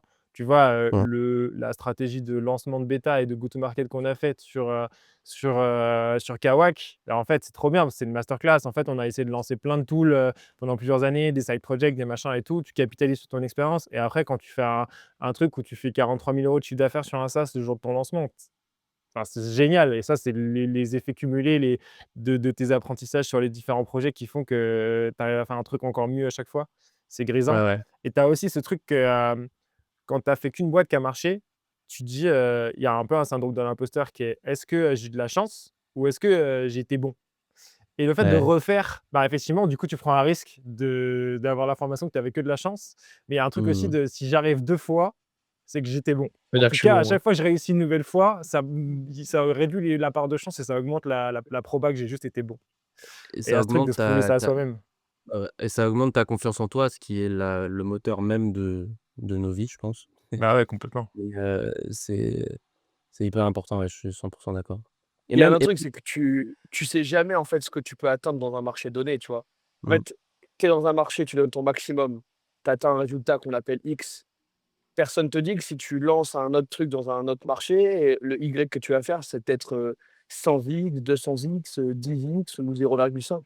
Mais mmh, il y a aussi ce truc-là de, tu vois, à quel point le marché dans lequel tu es, il est porteur et à quel point, à énergie équivalente donnée, tu peux réussir à faire beaucoup plus d'argent, à des résultats beaucoup plus solides dans un secteur qui est potentiellement plus porteur ou plus trendy ou que sais-je, tu vois? ouais, Donc il y Ouais, a une vraie après excitation dans le c'est fait de vouloir relancer des projets, sans arrêt, quoi. ouais, ouais, mais il y a aussi un risque. Parce qu'en fait, il y a aussi un risque que tu fasses 10 fois moins bien. Là, il y a un risque aussi, tu te dis, «Je mets mon énergie sur un nouveau j'ai une boîte qui fait 10 millions. À quel moment je mets mon énergie sur un nouveau projet qui fait zéro? Et du coup, combien de temps je mets mon énergie dedans pour savoir quand j'arrête, quand je continue?» alors que du coup, j'ai plus d'énergie sur mon business principal. Enfin, tu as un curseur à trouver et tu as un pari à prendre et c'est ça qui est excitant aussi, mais c'est aussi de là qu'il y a la part de risque, quoi. C'est que s'il faut, tu passes, 1 an à bosser sur un projet que tu lances et en fait, ça marche pas et si tu avais mis ton énergie sur ta boîte principale, tu aurais doublé son revenu et du coup, ton espérance de gain, elle est quasi impossible à estimer et tu fais des paris, tu prends une décision, tu mets des curseurs et il y a ce côté un peu excitant de: «OK, est-ce que je fais le bon choix, quoi?» Toi, à quel point la dépendance LinkedIn a joué dans ta décision enfin, est-ce que quoi qu'il, tu aurais lancé d'autres projets? Parce que de toute façon, tu es drivé par le fait de lancer des projets dans cette dynamique-là? Ou est-ce que vraiment la dépendance LinkedIn t'a fait dire: «OK, je pourrais me focus sur Wallaxy, mais non, il faut relancer des trucs parce qu'on va avoir une valeur de groupe qui est intéressante, quoi»? 20. 80 OK. c'est Mmh. le kiff, Mmh. franchement, et 20 c'est la dépense en ligne. En fait, la dépense en LinkedIn, moi, j'y crois à moitié. C'est-à-dire que je pense pas que c'est un canal qui va s'effondrer et il y a des trucs qu'il faut comprendre en sous-jacent. Aujourd'hui, une grosse partie du revenu LinkedIn, elle vient de l'outil Sales Navigator et en fait, l'outil Sales Navigator, personne ne le paye s'il a pas un outil d'automatisation parce qu'en fait, c'est un module qui est complémentaire et donc nous, on sait que nos clients, ils dépensent plus chez LinkedIn que chez nous en abonnement. Et donc en fait, tu fais les maths et tu dis: «OK, nous, on doit avoir 10 du marché mondial, de l'automatisation LinkedIn». Donc en fait, l'automatisation LinkedIn, ça rapporte 150 millions par an à LinkedIn. Et donc ils ont pas vraiment envie de cut ça. Ils ont envie de mettre des limites pour pas que ça dérive trop et que ça parte en couille, mais ils ont pas vraiment envie de cut ça. Mais ton investisseur, il le sait pas et lui, il travaille sur son risque. Donc j'ai pas trop peur de ça et vu qu'on est une boîte qui a été très rentable, tu vois, en 2023, on fait 3 millions de bénéfices, 3 millions et demi. si j'ai pas la valo que je veux, je sais que je peux générer une machine qui génère énormément de cash sur le long terme et avoir mes 10 millions en étant juste patient. Donc c'est vraiment plus cette idée de kiff et aussi cette idée d'effet de levier. On a 150 000 utilisateurs et du coup, quand tu lances un nouveau en fait, c'est beaucoup plus facile de vendre 5 produits à une personne qu'un produit à 5 personnes. Et donc quand tu as une base de 150 000 utilisateurs qui fait de la prospection LinkedIn et que tu arrives avec un outil qui leur permet de aussi créer du contenu sur LinkedIn, tu as une capillarité de ouf entre les produits. En plus, on a quelques hacks qu'on utilise. On a un petit hack qui a super bien marché. En fait, on a une extension Chrome et du coup, on se greffe sur, ton LinkedIn, on ajoute des éléments dans LinkedIn et en fait, on remplace une partie de tes posts, sponsorisés par des contenus de notre page Wallaxy. Et donc, on est capable de distribuer des informations comme si c'était des sponsors, mais des contenus, des news products, de la promo pour d'autres outils à 150 000 utilisateurs tous les jours.